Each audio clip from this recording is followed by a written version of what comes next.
አስባለሁ የምንወደው የጌታ ቃል እንደዚህ ይላል ሁለተኛ ጢሞቴዎስ ምዕራፍ 1 ከቁጥር 8 ጀምሮ እንደዚህ ይላል እንግዲህ ስለ ጌታችን ለመመስከር ወይንም የእርሱ እስረኛ በሆነው በእኔ አትፈር ነገር ግን በእግዚአብሔር ኃይል ስለ ወንጌል ከኔ ጋር መከራን ተቀበል እኛ ስላደረግነው አንዳች ነገር ሳይሆን ከቅዱና ከጸጋው የተነሳ ያዳነን ወደ ቅዱስ ሕይወትም የጠራን እርሱ ነው ይህም ጸጋ ከዘላለም ዘመናት በፊት በክርስቶስ ኢየሱስ ተሰጠን አሁን ግን ሞትን ደምስሶ በወንጌል አማካኝነት ሕይወትንና ኢሞአቲነትን ወደ ብርሃን ባወጣው በመድኃኒታችን በክርስቶስ ኢየሱስ መምጣት ተገልጧል እኔም ለዚህ ወንጌል የምስራች ነጋሪና ሐዋርያ አስተማሪም ሆኜ ተሾሙ መከራን የምቀበለውም ለዚሁ ነው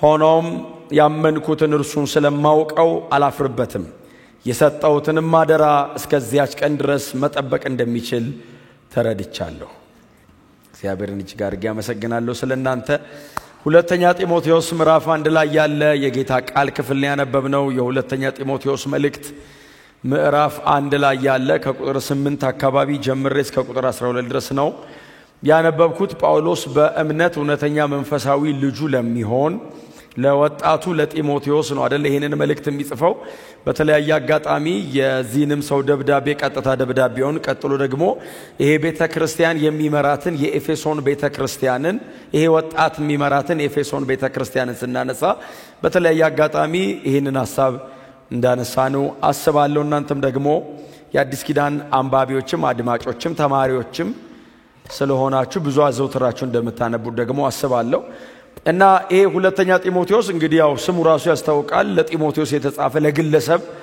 ለግለሰብ የተጻፈ ደብዳቤ ነው ማለት ነው አስቀድሜ እንደነገርኳችሁ ሁላችን እንደምታስታውሱት የኤፌሶን ቤተክርስቲያን እረኛ ተደርጎ የተቀመጠ ወጣት አገልጋይ ነው ጢሞቴዎስ ወጣት አገልጋይ ነው ጳውሎስ ሲጠራውም ልጅ ወጣት እንደሆነ ያስታውቃል በእምነት እውነተኛ መንፈሳዊ ልጄ ለሚሆን ለጢሞቴዎስ ስለሚል በእምነት እውነተኛ መንፈሳዊ ልጄ ነህ ይለዋል ቀጥታ ጳውሎስ በድፍረት እንደዚህ አይነት ጠንካራ ስቴትመንት የሚያስቀምጠው ለጢሞቴዎስ ብቻ ነው ባይዘወይ ሌሎቹን በሙሉ አብሮ ሰራተኞች አብሮኝ የሚያገለግሉ በወንጌል ከኔ ጋር የተጠመዱ የታመኑ አገልጋዮች ምስክሮች ይላል እንጂ በእንደዚህ አይነት ጠንካራ አጠራር ማንንም ጠርቶ ያቅም ጢሞቴዎስን በእምነት እውነተኛ መንፈሳዊ ልጄ ነህ ይለዋል በእርግጥ ጳውሎስ ጢሞቴዎስን በመንፈሳዊ ነገር በእምነት ብቻ ሳይሆን ፊዚካሊ በስጋ ጉዳይም ካሰብነው ከእናቱ ላይ በልጅነቱ የሐዋርያት ሥራ ምዕራፍ 16 ላይ ነው የወሰደው የምታስታውሱ ከሆነ እናቱና አያቱ እናቱ ያባት እናቱና አያቱ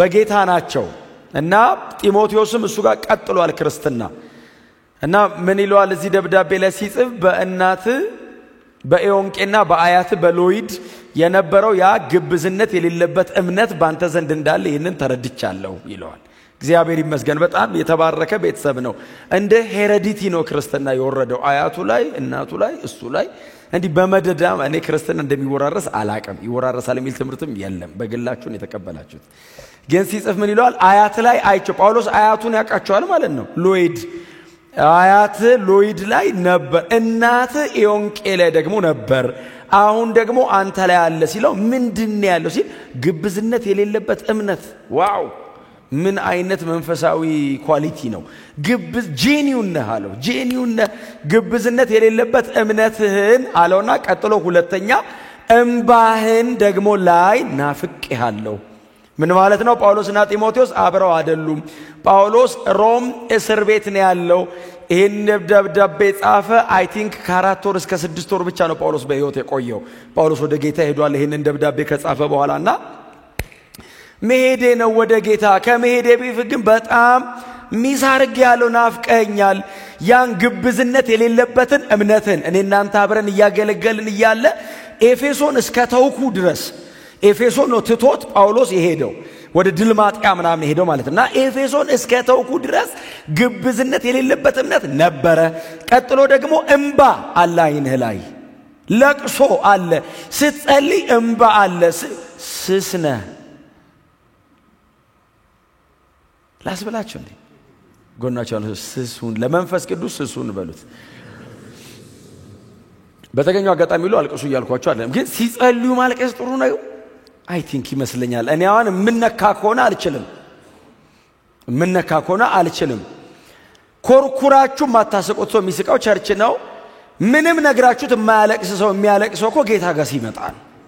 መንፈሳዊ ነገር ምናችን ጋር እንደሚነካ ነው ማላቀው ነው፣ ግን የሆነች ነገር አለችው በቃ። እና እንባ አይኑ ላይ አለ። ጢሞቴዎስ ወጣት ነው፣ ልጅ ነው፣ የታመነ ነው። በጣም በእግዚአብሔር መንግስት ላይ ያለው መሰጠት አስደናቂ ነው። ኤፌሶንን የሚያክል ትልቅ ቸርች ነው ኤፌሶን። በስትራክቸር ደረጃ ትልቅ ነው፣ በሰው ደረጃ ብዙ ነው። እንደገና ቴዎሎጂካሊ ጳውሎስ 3 ዓመት ያስተማረው ቸርች ነው። እንዲህ በዋዛ ማንም መጥቶ እንደፈለገ ቆሞ ሊናገር የሚችለው ቸርች አይደለም። ያንን ቸርች በእረኝነት መምራት ችሏል። መንፈሳዊ ነው ማለት ነው። እዛ ድረስ አለው እንባ ነበረ፣ እምነት ነበረ። ይሄንን ማየት ናፍቆኛል ይለውና ደብዳቤውን በአጠቃላይ ሰርቬስ ታረጉት አይ ቲንክ ሁሉንም የአዲስ ኪዳን መልእክቶች እንደተጻፉት ይሄም መጽሐፍ ቅዱስ ነው ብሎ ጳውሎስ የጻፈው አይመስለኝም። ምክንያቱም ፐርሰናሊ ኢሞሽኑን ስሜቶቹን ሁሉ ይጽፋል ጳውሎስ፣ ስሜቱን ሁሉ ይጽፋል።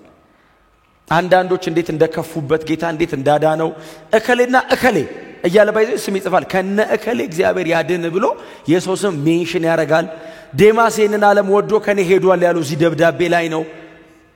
አንዳንዶቹን በስም ነው ኢቭን ያስቀመጣቸውና ለጢሞቴዎስ ብቻ በሚስጥር የምትነገር ነገር ናት እየነገር ያለው ሚስጥር ነው። እንትና አርገው ነበር፣ አንተን ግን እግዚአብሔር ከነሱ ይጠብቅ። ትዝላችኋል ንጉስ ዳዊት ኤልያብም ማስቸግሮታል። ደግሞ ማን ያ በየመንገዱ የሚሰድበው ሳሚ ማስቸግሮታልና ሳሚ እየተሳደበ ሲያስቸግር ወንዝ ለወንዝ ነው የሚለው፣ እንደውም እየተከተለ ሲሰድበው ኤልያብ ነው ሉደቅበት ንጉስ አለው። ቶ እግዚአብሔር ስደበው ብሎት ቢሆንስ አለው። ከዛስ ጸጥ አለ። ዳዊትም ሊያንቀላፋ ወደ አባቶቹ ሊከማች ሰለሞንን ጠራውና አለው አቤት አለው። ሳሚን ታውቀዋለህ አለው። አዎ ያ የሰደበኝ ነው እንዳትተው እሺ አለው። ዝም እንዳትለው አለው። እና በስም ቀስ ብሎ ነው ሜንሽን አረጋለት። አንተ ጥበበኛ ነህ፣ ምን ማድረግ እንዳለበት ታውቃለህ፣ እንደ ጥበብህ አለው። ጳውሎስም መንገድ ላይ ሲሄድ በጣም አሰቃይተውታል። ለጢሞቴዎስ እንደዚህ ይላል፣ እግዚአብሔር ይጠብቅህ አለው። ጌታ ከነዚያው ይጠብቅህ፣ ጌታም የእጃቸውን ይስጣቸው አለው። አሁን ጢሞቴዎስ እንደምታረግ አድርገው አላለም። የአዲስ ኪዳንና ወንጌል ነው። ብሉይ ኪዳን እጁ ላይ ሰይፍ አለ፣ ሰውየው የምታረገውን አድርግ ይችላል። ያውን አዲስ ኪዳን ነው ቢገል ነው የሚቀለው። እና እንደዚህ በጣም ፐርሰናል የሆነ ነገር ይነገረውና ናባክህ ልሄድ ነው መሄዴ ነው ወደ ጌታ ድረስብኝ እና ፈጥነ የምትመጣ ከሆነ ብሎ እንደዚህ እጠብቃለሁ። ግን ይላል ግን አንተ ስራ ሊበዛብህ ይችላል። ኤፌሶን ቸርቻው እንደ ቀልድ ነው ና ተነስና ና ስትባል ብድግ ብለህ መምጣት ሊከብድ ይችላል። ምናልባት ግን ከቆየ እና ካልተያየን ድጋሚ እንትኑ አይታያችሁም? እኔ አሁን ስሰብከው ደስ ይላል፣ ስትሰሙት አሪፍ ነው። ጳውሎስና ጢሞቴዎስን ሆናችሁ ግን ብትሰሙት ጳውሎስ ወደ ጌታ ሊሄድ ነው እና ናፍቀኸኛል እባክናና አንዳንድ የምናወራው ነገር አለ፣ ስለ እግዚአብሔር መንግስት ጉዳይ የምነግርህ ነገር አለ ያልነገርኩና ሲለው ግን ደግሞ ይሏል ሐሳብ ይዟል ጳውሎስ። እኔ ደግሞ ተጨኝ ስራ ጠለ እንዳመጣ እምትዘገይ ከሆነ ግን በእግዚአብሔር ቤት እንዴት መኖር እንደሚገባ እጽፍልሃለሁ። ባትመጣም ግን አሁን እጽፍልሃለሁ። ከመጣ ሰየው፣ ካልመጣ ግን እጽፍልሃለሁ። ቤቱ የእውነት አምድና መሰረት የሕያው እግዚአብሔር ቤተ ክርስቲያን ነው። ክብር ለኢየሱስ ይሁን። እግዚአብሔርን መምሰል ያለ ጥርጥር ታላቅ ነው ይለዋል። ሰውነትን ለስጋዊ ነገር ማስለም ለጥቂት ይጠቅማል፣ እግዚአብሔርን መምሰል ለአሁኑና ለወደፊቱ ይጠቅማል። ይሄውን የመጨረሻ ኑዛዜ ማለት ነው። አሁን ቢያገኘው የሚነግረው ካላገኘው ትቶለት የሚሞተው ማለት ነው። ጳውሎስን የሚያክል ግዙፍ ሰው ምን ሚስጥር ያወራል ብላችሁ ሲጠብቁት ክርስትና ላይ የመጀመሪያ የሚመስል ግን ቤዚክ ነገር ያወራል። ክብር ለአምላካችን ለእግዚአብሔር ይሁን። እና ቁጥር 8 ጀምሮም ያለው ይሄ ነው። ቅድም የነገርኳችሁ ነው። ከቁጥር 3 ጀምሮ ሳላቋረጥ ሌሊትና ቀን እንደ አባቶቼ በንጹህ ሊና ማመልከውን ሕያው እግዚአብሔርን ይላል። ጳውሎስ ራሱ ስለራሱ የሚያስቀምጠው ነገር ግን ከባድ ነው አይደል? አሁን እሱ በእግዚአብሔር ፊት ነው ያለሁት ብሎ እስር ቤት ነው ባይዘው ወይ የሮም እስር ቤት ያው ለእናንተ አይ ቲንክ እንግዳ አይመስለኝም። የሮም እስር ቤት ከሮም እስር ቤቶች መካከል ደግሞ ይሄኛው ማሜርታይን ነው። ማሜርታይን ማለት የቄሳር ቤተ መንግስት አለ። ቤተ መንግስቱ ስር ነው እስር ቤቱ ያለው። ከላይ ቤተ መንግስት ነው፣ ከስር ነው እስር ቤቱ። ሴዌሬጅ ሲስተም ምናምን አለ ባይዘው ከስሩ የፈሳሽ አለው፣ ቤቱ ሞይስቸር አለው። የአንዳንድ እንደዚህ የሳኒት እንትኖቹ ምናምን በዛ ስር ነው የሚያልፉት እና ቤቱ ሽታው ከባድ ነው። ቀጥሎ እርጥብ ነው፣ ውሃ አለው፣ ፈሳሽ ምናምን አለው። በዛ ላይ በጣም ጠባብ ነች። አልጋ የሚያዘረጋበት ቦታ የለውም ሰውየው። እና ጳውሎስ ድፍን 2 ዓመት ነው እዚህ ቤት የታሰረው። ከ63 እስከ 65 ኤዲ ድረስ እዚህ ውስጥ ነበር። እና መተኛት ቢፈልግ ተደግፎ ነው የሚተኛው ወይ ቁጭ ብሎ ነው የሚተኛው። አልጋ የሚዘረጋበት ቦታ የለም። ከዛች ጠባብ እስር ቤት ውስጥም ደግሞ የሚገርፈው ወታደር ገብቶ ይቆማል። በምን አይነት ሲቃይ ውስጥ እንደሚያሳልፍ ዝም ብላችሁ እዩት። እዚህ ውስጥ ሆኖ ነው ፊልጵስዩስንና ይሄንን ደብዳቤ የጻፈው። ፊልጵስዩስን ባይዘው እዚህ ውስጥ ሆኖ ነው ደስ ይበላችሁ ብሎ የጻፈው። እኛ ደጅ ደስ ማለት ደስ ያላችሁ ነው እናንተ ግን በጣም ብዙ ሰው ደጅ ደስ አይለውም። ሁሉ ነገር ተስተካክሎለት ደስ አይለውም። ጳውሎስ ምንም የለውም፣ ነገ ይገደል ዛሬ ይገደል እርግጠኛ አይደለም። በጌታ ደስ ይበላችሁ፣ ደግሜ እላለሁ ደስ ይበላችሁ፣ በአንዳች አትጨነቁ፣ ጌታ ቅርብ ነው። እዚህ ውስጥ ሆኖ ነው ፊልጵስዩስን ጽፎ ወዲያው ደግሞ ሁለተኛ ጢሞቴዎስን ደግሞ በዛው እጁ ይጽፋል። ክብር ለእግዚአብሔር ለአምላካችን ይሁን። እና ቁጥር 8 ላይ ምን ይለዋል? እንግዲህ ማለት ከላይ ጀምሯል ሐሳብ ቀደም ያልኳችሁ ነው። ከላይ ያለችው በቃ ሰላምታ ነች። በጣም አስገራሚ ሰላምታ ነው። ረዘም ያለ ሰላምታ ያቀርብለታል። በጢሞቴዎስ ውስጥ ያለውን የእግዚአብሔርን ጸጋ እጆችን በመጫን አቀጣጥላለሁ ይለዋል። አንተ ውስጥ የእግዚአብሔር ጸጋ አለው እንዳትፈራ። ጎናቸው ያለውን ሰው ጸጋ ካለብህ እንዳትፈራ በሉት። ለምንድን ነው እንዳትፈራ የሚለው? እኔ ጢሞቴዎስን በሆነ እፈራለሁ። ግልጹን እኔ ራእይንም እዚህ ቦታ ስሰብክ ደጋግሜ ተናግሬያለሁ። ሐዋርያው ቅዱስ ዮሐንስ የዮሐንስ ወንጌል ጸሐፊ ዮሐንስ ጢሞቴዎስ ነው ፓስተር። ጢሞቴዎስ ስር ነው ያለው። ፊልጶስን የሚያክል ግዙፍ የሰማርያ ወንጌላዊ ኤፌሶን ቸርች ነው አባልነቱ። እና እግዚአብሔር የሰጠ ጸጋ አለ በሽማግሌዎች እጅ መጫን በኩል የተቀበልከው። እኔ ደግሞ እጄን ጭኜ አቀጣጥለዋለሁ። እና እንዳትፈራ የሚለው ሐዋርያው ዮሐንስ ቁጭ ብሎ አንተ ቆመህ ስትሰብክ እንዳትፈራ። እስቲ አሜን ብሎ ፊልጶስን የሚያክል ታላቅ የወንጌል አገልጋይ ረጅም ዓመት ወንጌልን በታማኝነት አገልግሎ የኖረ ታላቅ አገልጋይ ባለበት በዚያ አንተ ወጣቱ ቆመህ ስታስተምር እንዳትፈራ። ለምን? የእግዚአብሔር ጸጋ ነው ባንተ እየሰራ ያለው። ክብር ለአምላካችን ለእግዚአብሔር ይሁን። እንዳትፈራ ይለውና እንግዲህ ስለ ጌታችን ምስክርነት ለመመስከር ነው የሚለውን ያስኩት ላይ ምስክርነት።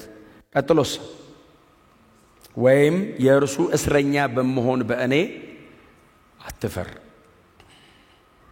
ዋው! በጣም አስገራሚ ሐሳብ ነች። እንዳልኳችሁ ነው የመጨረሻ ነው ጳውሎስ እያወራ ያለውና ስለ ጌታ ስለ ኢየሱስ ክርስቶስ ለማውራት አትፈር አለው። ያልተበረዘ ነው ክርስቶስ እነሱ ጋር ያለው።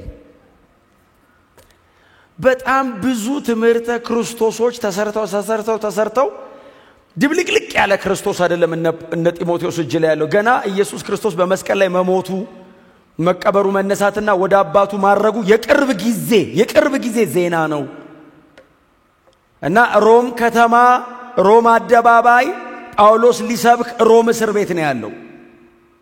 በዚህ የወንጌል አገልግሎት ምክንያት ነው ጳውሎስ ታስሮ ሮም ከተማ ያለው። ጢሞቴዎስ ደግሞ ኤፌሶን ነው ያለው። ከሮም ቀጥሎ የመንግስት ሁለተኛ መቀመጫ ከተማ ኤፌሶን ናት። ምን ይለዋል? ጢሞቴዎስ ይለዋል። አቤት ጳውሎስ ይለዋል። እንግዲህ በእምነት እውነተኛ መንፈሳዊ ልጅ ካለው አቤት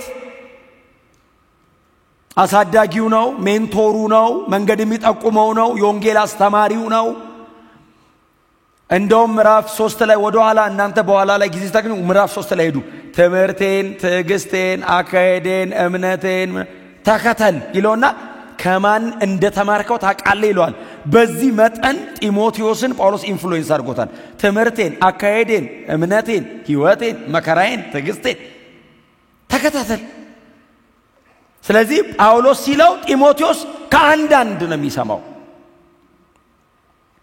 የእርሱ እስረኛ በመሆን በእኔ አትፈር፣ በጌታችን በኢየሱስ ክርስቶስ ምስክርነት አትፈር፣ ስለ ኢየሱስ ክርስቶስ ለመመስከር እንዳታፍር። ቸርች አይደለም እያለ ያለው ቤተ ክርስቲያን ውስጥ ስለ ጌታ ስለ ኢየሱስ ለመስበክ እንዳታፍር አይደለም። እዚህማ ሌላም አንሰብክም። ሲጀመር እናንተም ፈልጋችሁ የመጣችሁት ኢየሱስን ነው። እዚህ ቤትም የሰበሰበን ኢየሱስ ነው። ሌላ ነገር ማንሰብክም።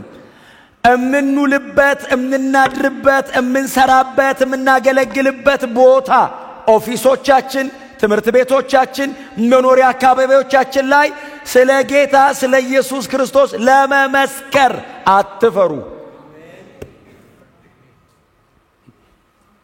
ምክር ብቻ አይደለም፣ ትእዛዝ ነው። እንዳታፍር። ምን ለማድረግ? ስለ ኢየሱስ ለመመስከር። ኢየሱስ ክርስቶስ ያድናል ለመመስከር። የኢየሱስ ክርስቶስን ሞትና ትንሣኤ ለማውራት እንዳታፍር። እንዳታፍር ከተባለ ሰው ያፍራል ማለት ነው። ነገሩ አያሳፍ፣ ነገሩማ ኩራት ነው። ሰው ግን ያፍራል። ስለ ራስህ አውራ ቢባል አያፍርም።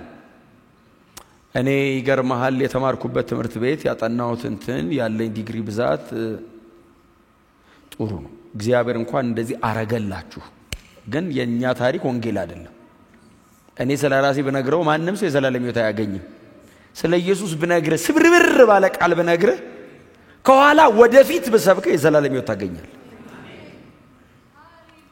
ለዛ ነው ጳውሎስ ስለ ጌታችን ስለ ኢየሱስ ክርስቶስ ለመመስከር እንዳታፍር ይለውና ውጤት አለው። ስለ ኢየሱስ መስበክ ምንድነው ውጤቱ ሲለው ለኔና ላንተ እግዚአብሔር በሰጠን በዚህ ወንጌል እናንተ እጅ ላይ ባለው በቀድሞ ትርጉም ሕይወትና ዓለመጥፋትን ወደ ብርሃን አውጥቶታል ይላል። እግዚአብሔር የዘላለም ሕይወትን ያስተዋወቀው በወንጌል ነው። ዓለመጥፋትን እግዚአብሔር ያስተዋወቀው በወንጌል ነው። ወንጌል ካልሰበክ አጠገብ ያለ ወንድም ይጠፋል። ወንጌል ካልሰበክ አጠገብ ያለ ወንድም እህት የዘላለም ሞት ላይ ነው ያሉት። ሕይወትና ዓለመጥፋት ወይንም ኢሞዋቲነት ኢተርናሊቲ ማለት ከእግዚአብሔር ጋር ለዘላለም መኖር። በትህትና አጠገባቸው ሰው ወንጌል ስበክ በሉት። እንደሱ አይደለም። ንቅንቅ አርጋችሁት ስለ ኢየሱስ ክርስቶስ ስበክ በሉት። ለማለ ስበክ ለሰው ሁሉ ለማለማ ሰበኩ። እኔ ለማለማ ልስበክ የሚለው ለመምረጥ እኮ ለማለማ ሰበኩ ብሎ እኮ ማየት ነው። ከቤተ መንግስት መንገድ ላይ እስከሚተኛው ሰው አልመረጡም። የኑሮ ደረጃ ቦታ አልመረጡም። ስታተስ ለዛውም አሁን የኛ ጊዜ ቆንጆ ነው። ጳውሎስ እኮ እሰብካለሁ ሰበክ ሲለው ለማን ነው ጳውሎስ ሊሰብክ ሮም የገባው? ለማን ሊሰብክ ነው? ሌላውንማ በሙሉ ሰብኳል እኮ። የቀረው ማን ነው አሁን? ቄሳር። ቂሳሪያ ፍርድ ቤት ቆሞ ተከሶ ይግባኝ እንልቀቅ ሲሉት እምቢ ብሎ ይግባኝ አለ። እንልቀቅ እኮ ነው፣ እንልቀቅ ሂድ ወደ ቤት አሉት። አልሄድም አለ። ለምን? ጉዳይ በንጉሠ ነገሥቱ ይታይልኝ አለ። ቄሳር እኮ ናፍቆት አይደለም። ቄሳር እንደው አንድ ቀን ባየው ብሎ እኮ አይደለም። ለቄሳር አግኝቶት ወንጌል ሰብኮ እርግጠኛ ነው እንደሚገለው። በጌታችን ምስክርነት እንዳታፍር። አሁን ወንጌል ስርጭቶቻውን ያዘጋጁልናል በእውነት ከዚህ ስብከት በኋላ። ይህ ሁሉ ጉባኤውን አንዴ ወጥቶ ከተማ ላይ ቢሰብክ አስቡት። በቃ ማስ ኢቫንጀሊዝምም ዋንቷን ኢቫንጀሊዝምም በእውነት ለወንድሞቻችሁ፣ ለእህቶቻችሁ፣ ለጓደኞቻችሁ አብሯችሁ ለሚውሉ በጣም ለምትወዷቸው ሰዎች በእውነት ነው የምላችሁ አብራችኋቸው ተጫውታችሁ ብቻ እንዳለቋቸው ወንጌል ይሄው ስለ ጌታችን ለመመስከር ወይም እስረኛ በሆንኩት በእኔ ምን ማለት መሰላችሁ ትርጉሙ? አንተ የጳውሎስ ጓደኛ አይደለ እንዴ? የቱ ጳውሎስ? ኢየሱስ ክርስቶስ ያድናል እያለ በየእስር ቤቱ የሚጣለው ነው። አላቀውም እንዳትል፣ በእኔ እንዳታፍር። በእውነት ነው የምላችሁ፣ በወንጌል ምክንያት እግዚአብሔር በሰጣችሁ ሰው እንዳታፍሩ። ተመኩ፣ ቀና በሉ። ይሄን እውነተኛ ቤተሰብ በጌታችን ምስክርነት በእስረኛው በእኔ እንዳታፍር ይለውና ቀጥሎ ምንድነው የሚለው? አትፈር ብሎት፣ ነገር ግን በእግዚአብሔር ኃይል ስለ ወንጌል አብረኸኝና መከራ ተቀበል። ሰውን ደህና ቦታ ይጠራዋል፣ ጳውሎስ ወደ መከራ ይጠራዋል። እንዳታፍር ሲለው አላፍርም ሲለው ና የት እስር ቤት እኮ ነው ያለው እሱ። ናና መከራ ተቀበል አይደለም እኮ የሚለው፣ በእግዚአብሔር ኃይል። እስቲ አሜን በሏ። ዝም ብሎ አይቻልማ፣ ሞቅ ብሎኝ አይቻልም። ለምን መሰለ? ህይወት ይጠይቃል ጉዳዩ ሐሳብ ብቻ አይደለም። ህይወት ይጠይቃል፣ አቋም ይጠይቃል፣ ምቾትን መከልከል ይጠይቃል። በጣም ዋጋ ላስከፍል ስለሚችላው የእግዚአብሔር ኃይል ያስፈልገዋል። በእግዚአብሔር ኃይል ስለ ወንጌል አብረኸኝ መከራ እንዳታፍር ሲለው እርግጠኛ ነው ጳውሎስ። አላፍርም እንደሚለው ልጁ አላፍርም ጳውሎስ ይላል። ምክንያቱም ብዙ ከተሞች አብረው ሰብከዋል ወንጌል። ምዕራፍ 16 አካባቢ ነው ያገኘው። 17 ሙሉ ተሰሎንቄ፣ አቴና ምናምን አብረው ነው ያገለገሉት። 18 ከዛም በኋላ ደግሞ 18 ኤፌሶን፣ 17 አብረው አቴና አገልግሏል፣ 18 ኤፌሶን ገብቶ አገልግሏል። ሙሉን አብረው ተሰብኳል ወንጌል።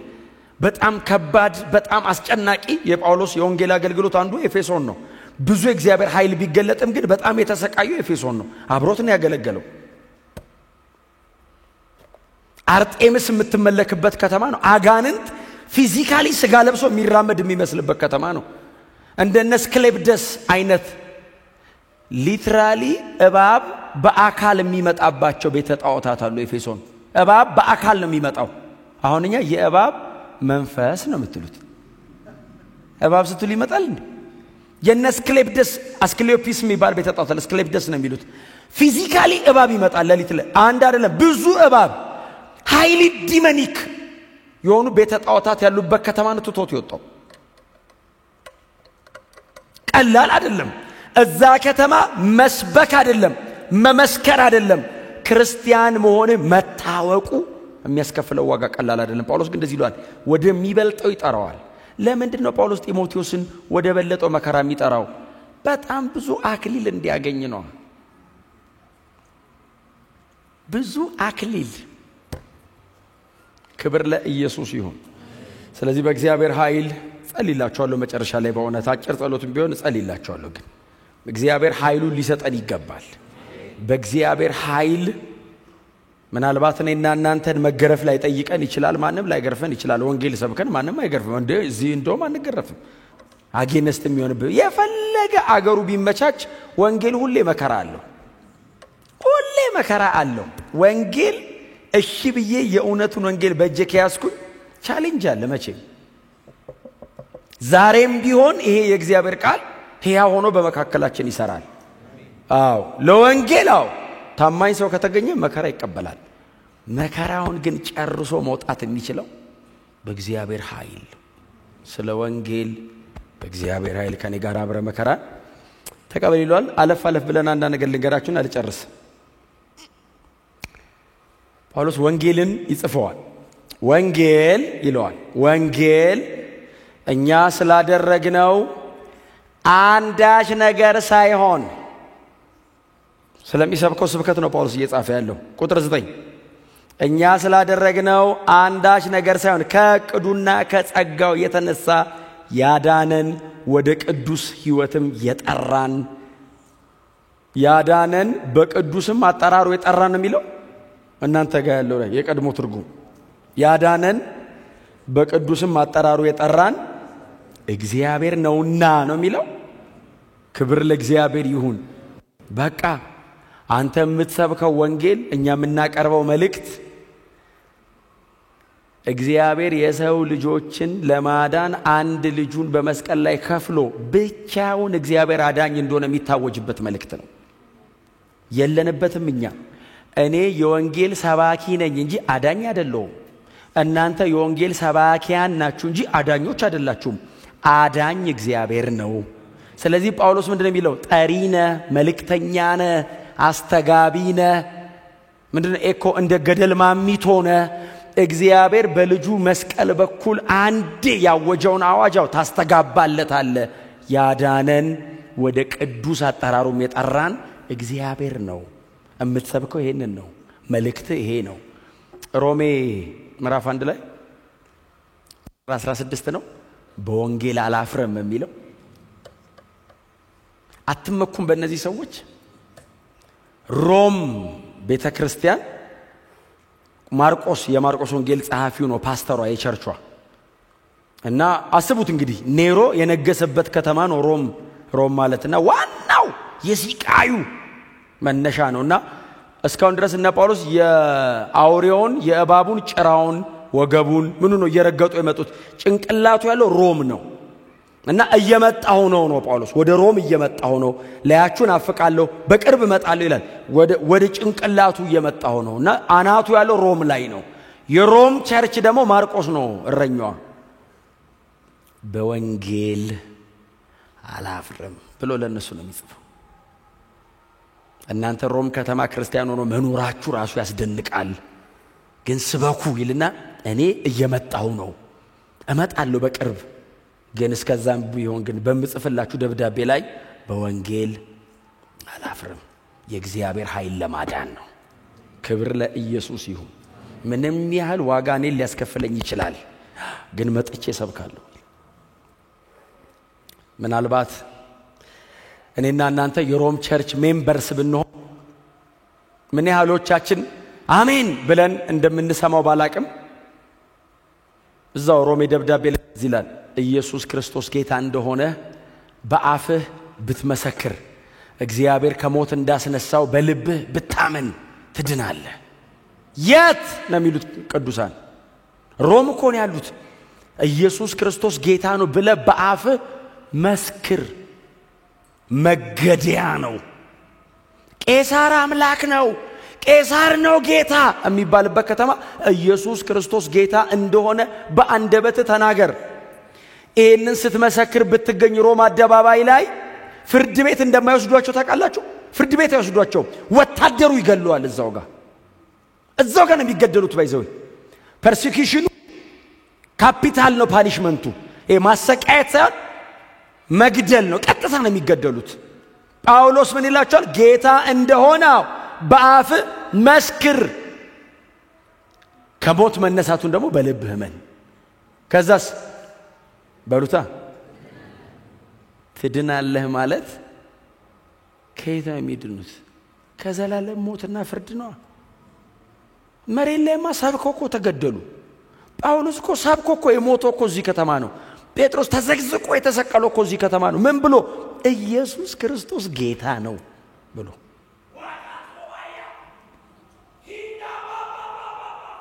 እና አዲስ አበባ እነሱ ሮም ከሰበኩ እኛ አዲስ አበባ ኢየሱስ አይደለም አይደል? የሮም ቸርች ነው የሚጠይቁን ሰማይ ምን ነው? ምክንያቱም ኢየሱስ ለመምጣት እየታገሰ ያለው የሚድኑትን ነው። እኛን ነው እየጠበቀ ያለው። ክብር ለኢየሱስ ይሁን። ጥሪያችን ራሱ እኮ ኑ ሂዱ አይደል? ጥሪያችን ራሱ እኮ ኑ ሂዱ ነው። ኑ አለን፣ መጣን፣ ተማርን፣ ተሰበክን፣ ሰማን፣ አመንን፣ ተነካን፣ ኡአልን፣ ትምህርት ሰማን፣ ተተከልን። ከዛስ ሂዱ ወደ ዓለም ነው። ከዛስ ይዘ መምጣት ነው። ከዛስ ተመልሰ መሄድ ነው። ከዛ ይዘ መምጣት ነው። እኛስ መጣን፣ ቆየን፣ ሂዱ። አሜን በሏ። ቸርች ቅሩ አይደለም እያልኩ ያለሁት እኮ ይዛችሁኑ።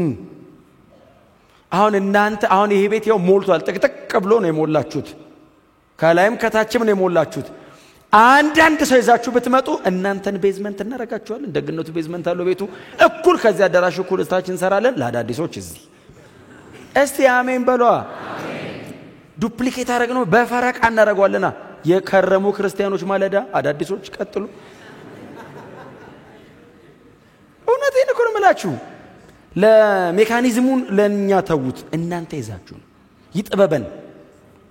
አሁን በጣም እየጠበበን ያለው እኮ በእናንተ አዳዲስ በጣም ብዙ ሰው ይድናል እዚህ ቤት ይታወቃል። ግን ኖ እንደዚህ አይደለም፣ እንደዚህ አይደለም። ክብር ለኢየሱስ ይሁን። ዘመናችን እያለቀ ነው። ቶሎ ቶሎ እንስራ። እውነቴን ነው የምነግራችሁ፣ በእውነት ስለምወዳችሁ ነው። እያለቀ ነው ዘመኑ፣ ሊጠቀለል ነው። ወንጌል ሳንሰብክ ጌታ እንዳይመጣ ቶሎ ቶሎ እንስበክ። በጣም ትንሽ ዋጋ ከፍለን ዘላለም ብንከብር ጥሩ አይደለም? ሰማይ በአባቱ ፊት ኢየሱስ ያየን፣ እንደዚህ ያየኝ ኢየሱስ አንተ በጎ ታማኝ ወደ አባቴ ክብር ግባ ቢለኝ፣ ኢየሱስ በምድር በሰው ፊት የመሰከረልኝን እኔ በአባቴ ፊት እመሰክርለታለሁ አለ። በምድር የት የመሰከረልኝን? ሰው መሃል። አሁን ይህን ሰውዬ እዩት፣ ጳውሎስን፣ ጢሞቴዎስን እዩት። ጢሞቴዎስ ባይዘው ዕብራውያንን በኋላ ስናነበው እናገኘዋለን። ምዕራፍ 13 ላይ ጢሞቴዎስ ታስሮ ነበር። ባይዘው ለወንጌል ታስሮ ነበር። ጳውሎስ ናና መከራ ተቀበል ሲለው ተቀበለ። ምን አድርጎ? እስር ቤት ገብቶ እሰሩኝ ብሎ እኮ አይደለም፣ ወንጌል ሰበከ። በዛ ዘመን ያው ግዴታ ስለነበረ ወስደው አሰሩት። ግን በኋላ ላይ ተፈቷል። አይ ቲንክ ዕብራውያን ሲጻፍ። ክብር ለኢየሱስ ብቻ ይሁንለት። ወንጌል እንስበክ፣ ወንጌል ስበኩ። ግዴታ አደባባይ ላይ ቆማችሁ ኢየሱስ ክርስቶስ ጌታ ነው ላትሉ ትችላላችሁ። እንደሱ ማለት የተሰጣቸው ሰዎች አሉ፣ የነ ፊልጶስ አይነት። ምናልባት ደግሞ እናንተ የምትሰሩት አጠገባችሁ ያለው የሥራ ባልደረባችሁ ሊሆን ይችላል። የምትማሩ ወጣቶች ትምህርት ቤት ውስጥ ሊሆን ይችላል፣ ጓደኞቻችሁ ሊሆን ይችላል። በጣም ነው የምትደሰተው በእውነት። አንዳንዶቻችሁ 2 3 ሰው 5 ሰው ምናምን ይዘው ይመጣሉ። ጓደኛዬ ናት ጌታን ለመቀበል ፈቃደኛ ናት እያሉ ይዟቸው ይመጣሉ። እንዴት እንደምትደሰት! ይሄ ነው ኢፌክቲቭ ነው። ክብር ለኢየሱስ ይሁን። በአመት አንድ ሰው ደቀ መዝሙር ብናረግ ሁላችሁ ማለት ነው፣ እኛ አይደለም ሁላችንም አንድ ሰው ይዛችሁ በእግዚአብሔር ቤት ውስጥ ቢተከል በጥቂት አመታት ምድርን ማጥለቅለቅ እንችላለን። ይሄን ነገር ብቻ አይደለም፣ ምድርን ማጥለቅለቅ እንችላለን። ክብር ለኢየሱስ ይሁንለት። እና እምንጠራው ወደ ኢየሱስ ነው፣ እምንጠራው ወደ አዳኛችን ነው። አዳኝ እግዚአብሔር ብቻ ነው። በቃ ስብከታችን እንደሱ መሆን አለበት። አሁን ብዙ ጊዜ የወንጌል አገልግሎትም ኢፌክቲቭ የማይሆነው ቦልድነሱ ይኖረናል፣ በጣም ደስተኞች ነን፣ እንስበክ ብለን እንወጣለን። ግን ደግሞ ኮንቴንት ዋይዝ መሆን አለብን። የምትሰብኩት ክርስቶስ ኢየሱስ መሆን አለበት። አሜን ነው። ጳውሎስ ይወጣል፣ አዎ ይሰብካል። እስር ቤት አይቀረውም፣ ቤተ መንግስት አይቀረውም፣ መንገድ ዳር አይቀረውም፣ ገበያ አይቀረውም፣ ወንዝ ዳር ሁሉ ወርዶ ይሰብካል። ያገኘውን አጋጣሚ በሙሉ ይጠቀመዋል። ምንድን ነበር ግን የሚሰብከው? ኢየሱስ እርሱ ክርስቶስ የእግዚአብሔር ልጅ እንደሆነ ብቻ ነበር የሚሰብከው። ሌላ መልእክት የላቸውም። ሌላ መልእክት እንዳይኖራችሁ። የዘላለም ሕይወት ያለው ወንጌል በሚመስል መልእክት ላይ አይደለም፣ በወንጌል ብቻ ነው። ሞዲፋይ ላረገው አልችልም። ወንጌልን አልቆ ነው የመጣው። እንደመጣ እናቀርበዋለን። እኛ ድነን የለ እንዴ? ያው ሌሎችም ይነካሉ። ክብር ለኢየሱስ ይሁን። እና ሕይወትና አለመጥፋት ዘላለማዊነት ያለው ወንጌል ላይ ብቻ ነው። በእውነት ነው የምላችሁ። አጠገባችሁ ያለው ሰው ወደ ዘላለም ሞት እየተነዳ እናንተ ሕይወት መስጠት የሚችል መንፈስ ውስጣችሁ ተቀምጦ ዝም ብላችሁት ሲኦል ይገባል። መንገር እየቻልኩ ና ወደ አለመምጣት መብቱ ነው። እኔ ምንድነው ኃላፊነቴ? በፍቅር ተናግር ያለው እንግዲህ የፈለገውን ይወስን ሰው በፍቅር እኔ ሕይወት ላይ እያየ ወንድሜ ና ወደ ጌታ የዘላለም ሕይወት ያለው ኢየሱስ ጋር ነው ብየው እምቢ ካለ ምንም ማድረግ አልችልም። ብዙ ጊዜ ግን እምቢ አይሉ። እስቲ አሜን በሏ። ብዙ ጊዜ እምቢ አይሉ። ሊያንገራግሩባችሁ ይችላሉ እንጂ ወንጌል ነግረው የማይንበረከክ ሰው አይኖርም። የሰው ልብ ማቅለጥ የሚችለው ወንጌል ብቻ ነው። ሰው ወዳለ ብለ አታቀልጠውም። ኢየሱስ ብለ ከነገርከው የትም አይሄድም። የጊዜ ጉዳይ ነው። ተሽከርክሮ ያልከኝ ነገር ልክ ሳይሆን አይቀርም ይላል። ክብር ለኢየሱስ ይሁን። ስለዚህ ጳውሎስ የሚለው እሱ ነው። ሕይወት ያለው ወንጌል ላይ ነው። ጢሞቴዎስ አለመጥፋት ዘላለማዊነት ያለው እዚህ ውስጥ ነው። አጠገብ ያለውን ሰው ሰማይ ለዘላለም ማግኘት አትፈልግም? ካንተ ጋር አብሮ በእግዚአብሔር መንግስት እንዲነግዝ አትፈልግም? በክርስቶስ ኢየሱስ ብርሃን ውስጥ ካንተ ጋር እንዲኖር አትፈልግም? ቤተሰብ፣ እናት፣ አባት፣ እህት፣ ወንድም፣ አክስት፣ አጎት፣ የተለያየ ሰው፣ ጓደኛ፣ አብሮ አደግ። እውነቴን ነው የምነግራችሁ። ጳውሎስ እሱን ነው ዋናው ነገር እሱ ነው። ቸርች ከመጣን በኋላ የሚሆነው ነገር እሱ ቀጥሎ የሚሆን ነው። ዋናው የዘላለም ሕይወት እኮ ነው። እኛ የሚያጨቃጭቀን ልምምድ ነው። እኛ የሚያጨቃጭቀን አሰራር ነው። እኛ የሚያጨቃጭቀን እንትና ውሃ ይደፋል፣ እንትና ዘይት ይደፋል፣ እንትና ጨው ያደርጋል። ይምጣና ጨውና ዘይቱን እንለይለታለን። ይምጣ ግን ነው የዘላለም ሕይወት ግን ወንጌል ጋር ያለው። አሜን በሏ። አዎ እውነቴን ነው የምላችሁ። ወንጌል የመስበክ እድል እንደ አገር እንደ ቤተ ክርስቲያን እንደዚህ ዘመን ያገኘንበት እንዳለን ያላቅ። እኔ በኢትዮጵያ የኢቫንጀሊካል ታሪክ ውስጥ እንደዚህ አደባባይ ላይ ውጡና ስበኩ ተብሎ እግዚአብሔር እኮ ነው ያመቻቸው። ከምንም ነገር ጋር እንዳታያይዙት። እግዚአብሔር ነው ያመቻቸው። ወቅት የሰጠን እግዚአብሔር ነው። ይሄንን ጊዜ በጥበብ እንጠቀመው። እድሉ ተገኝቷል ተብሎ እንደፈለግን መሆንም የለብንም። በጥበብ ዋይዝሊ። ክብር ለኢየሱስ ይሁን።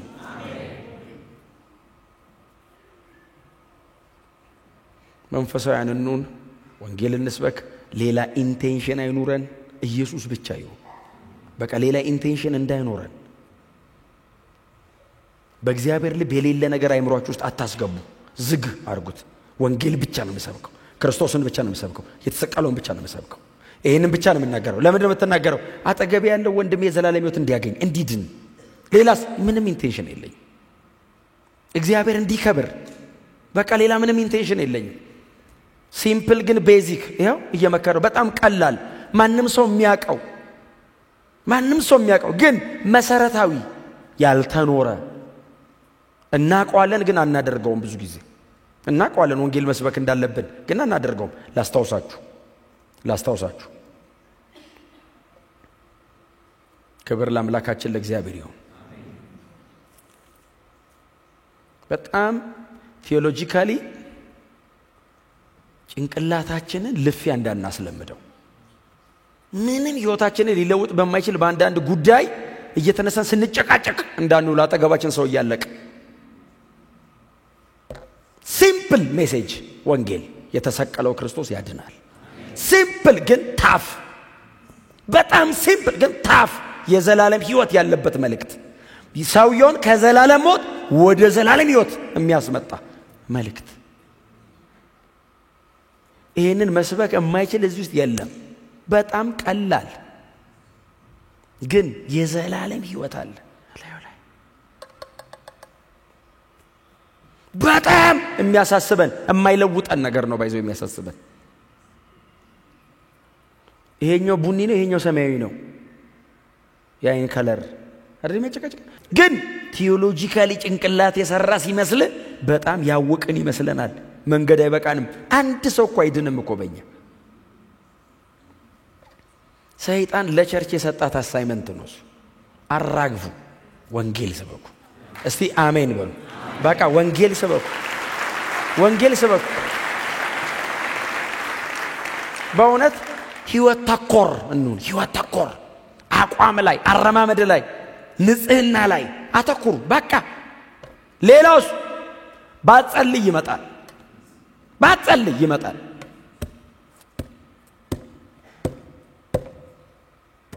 ደግሞ ኢየሱስ ክርስቶስን ለትውልድ የማሳየት እድል ከማግኘት በላይ ምን የጸሎት መልሳል?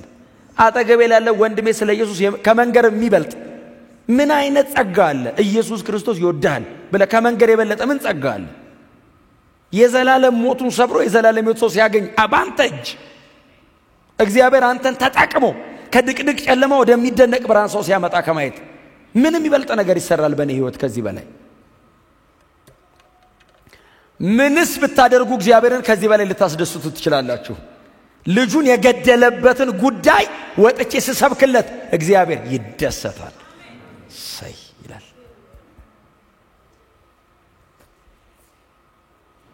ጮክ በሉና በወንጌል አላፍርም በሉ። እስቲ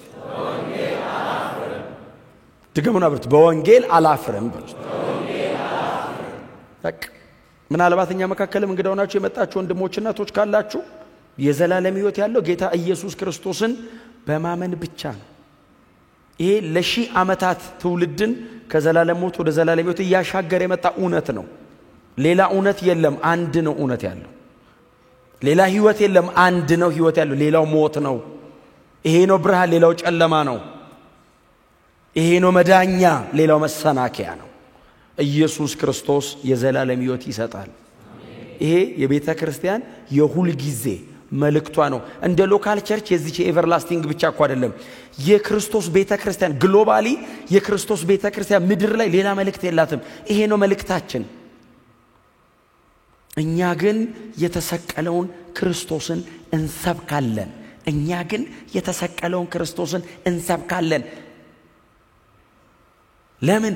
የእግዚአብሔር ኃይል ለማዳን የሆነ የእግዚአብሔር ኃይል በእርሱ በኩል ነው ያለው፣ በሌላ በኩል የለም። በጣም ብዙ የሚያስደስት ነገር ላወራላችሁ ይችላል። በጣም የሚያስደስት ሰርፕራይዝ የሚያደርግ ሳይንቲፊክ የሆነ ጠፈር ሳይንስ አሁን ብናወራ 200 ሚሊዮን ከዋክብት ሰማይ ላይ አሉ ብል ወጥቶ ቆጠራም ይጀምራል። ለዚህ ቤት ያነባል ልጅ ነው የምትሉ ኢየሱስ ክርስቶስ ያድናል ስለስ ፕራክቲካል ነው። ወደ ቤት ይገባል። ሚልክዌይ ጋላክሲ ይባላል፣ ለኛ ካርቱዌልም ይባላል። ምናምን ሆነ በቴሌስኮፕ እኮ አይተናል ብለው የነገሩን አምነን ነው። ይኑር አይኑር ራሱ ምናቀው ሄዶ ያየለም። ኦኬ ሻለ ፊታችሁን ሳይንስ በጣም እንትናችሁ ይኑር የዘላለም ሕይወት የለውም። ቀጥሎስ ፕሩፍ ልታችልም አንተም ሄዳ አትመጣም። ማርስ ላይ ሰው ሊኖር ይችላል ይሉናል። መሬት ገና የመጨረስን ሄደን እኛ ስለ ማርስ እናጠናለን፣ ስለ ጨረቃ አይወርድም።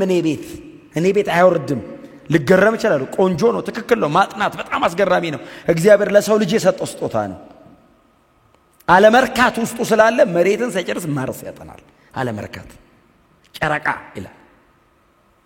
ጥሩ ነው፣ ችግር የለውም።